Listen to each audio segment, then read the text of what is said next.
आमेर का इतिहास चल रहा था और आमेर के इतिहास के अंदर हमने जो लास्ट राजा पढ़ा था काकिलदेव पढ़ा था, जिसने आमेर को राजधानी बनाई थी 1207 से लेकर 1727 तक। इसके बाद में जो शासक आता है उसका नाम होता है पृथ्वीराज कछवाहा है। पृथ्वीराज कछवाहा है। पृथ्वीराज कछवाहा है आमेर का वह शासक है जिसने आमेर का शासक है जिसने खानवा के युद्ध में भाग लिया। खानवा के युद्ध में भाग लिया।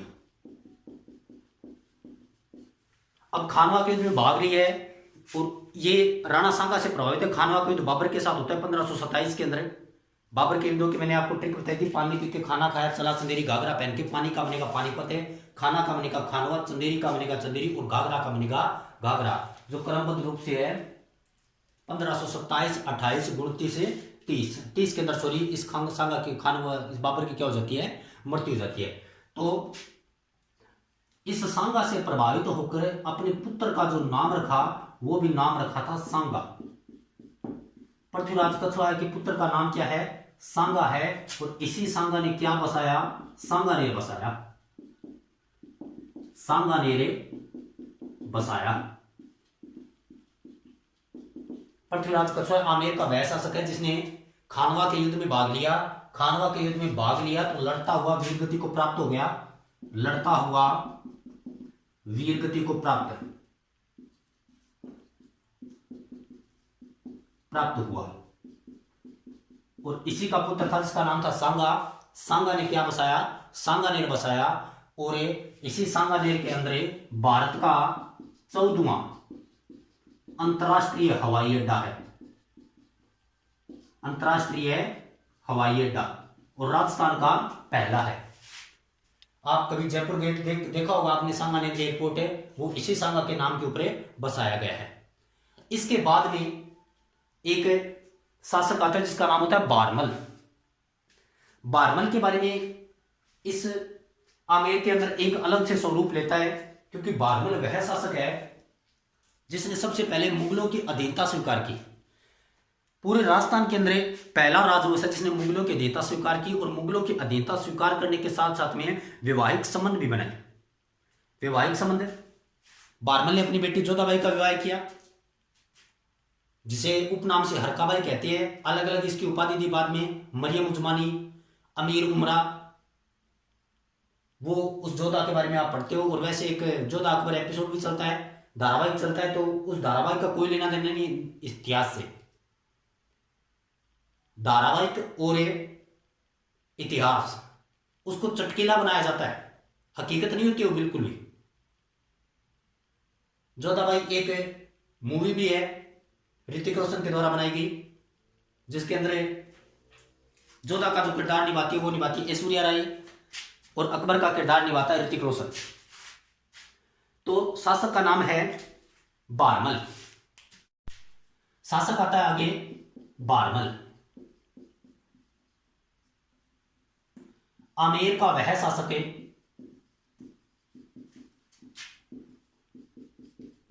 जिसने मुगलों की अधीनता स्वीकार की।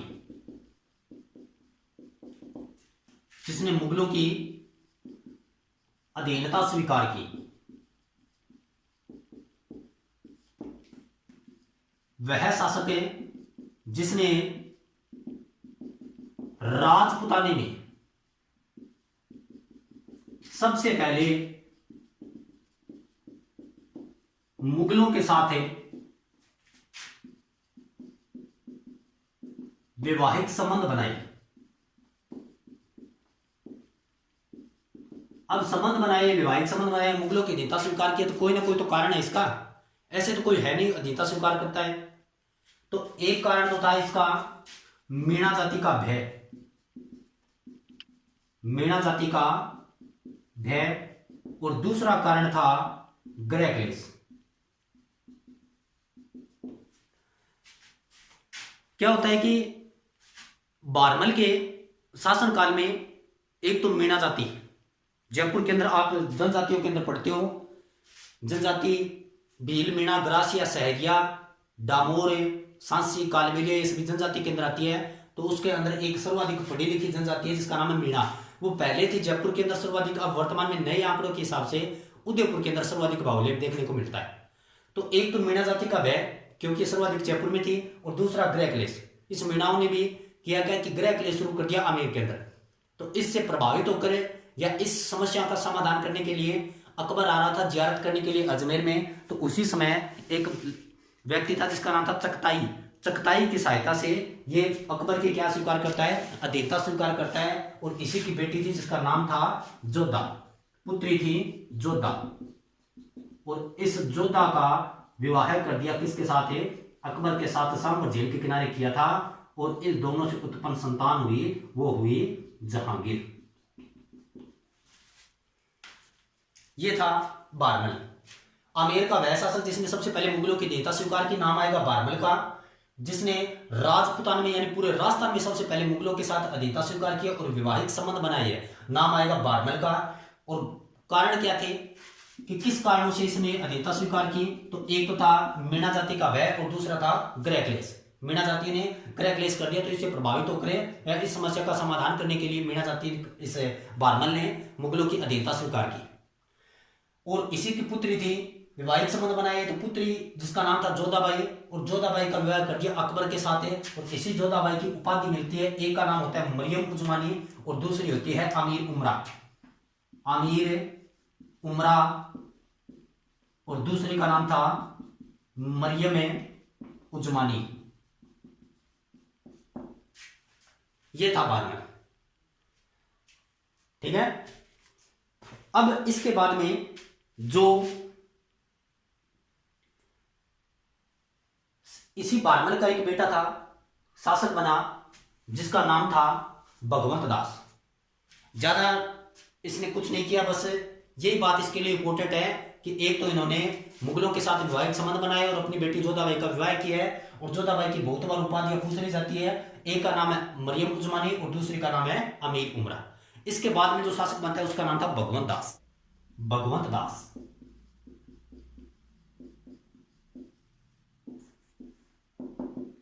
एक बात को ध्यान से सुना कि जब कोई राजा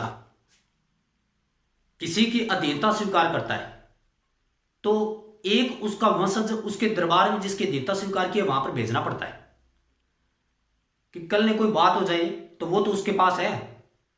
तो इस भगवंत दास को दिल्ली दरबार में पेश किया गया। लिख देता हूं, राजस्थान का पहला शासक है या पहला राजकुमार है, राजस्थान का पहला राजकुमार है जो दिल्ली दरबार में पेश हुआ।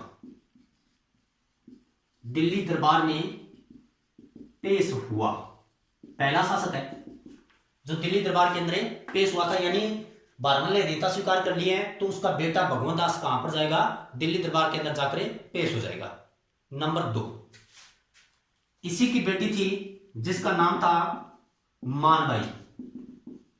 और इस मानबाई की शादी कर दी किसके साथ है, जहांगीर के साथ।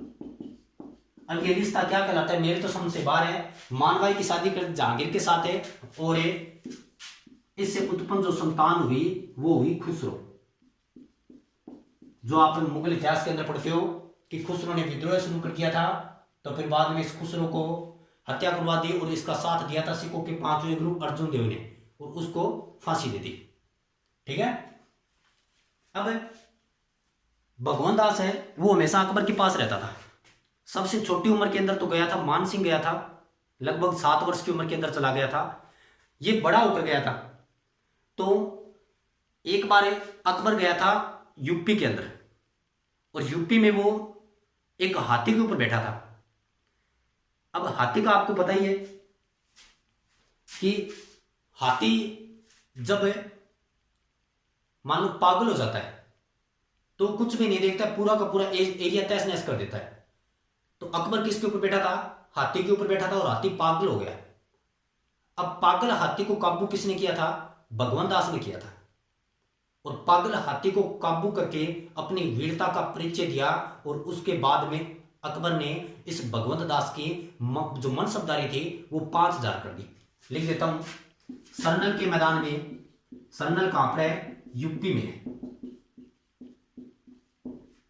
सरनल के मैदान में पागल हाथी को काबू करके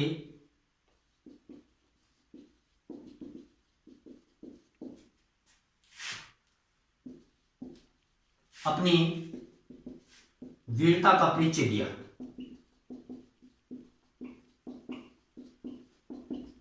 तो इससे प्रसन्न होकर अकबर ने किया क्या कि इसकी मनसबदारी बढ़ा दी, और मनसबदारी कितनी कर दी?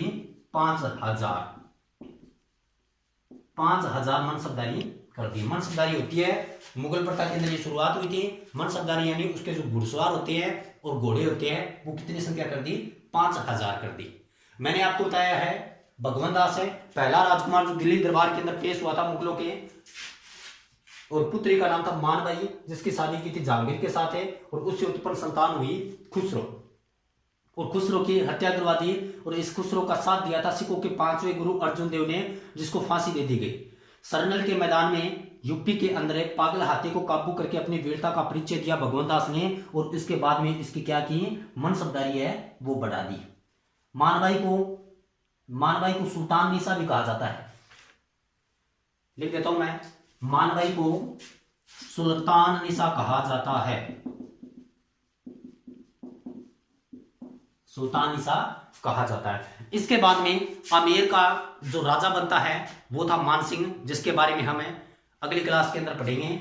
एक बहुत ही ज्यादा संघर्षशील बंदा, और इतने में इस आमेर के अंदर जो मंदिर थे, ब्लू पोट्री, अनेक स्थापत्य कला का निर्माण किया था। मानसिंह का एक अलग से इतिहास है जिसके बारे में हम चर्चा करेंगे नेक्स्ट क्लास के अंदर। धन्यवाद।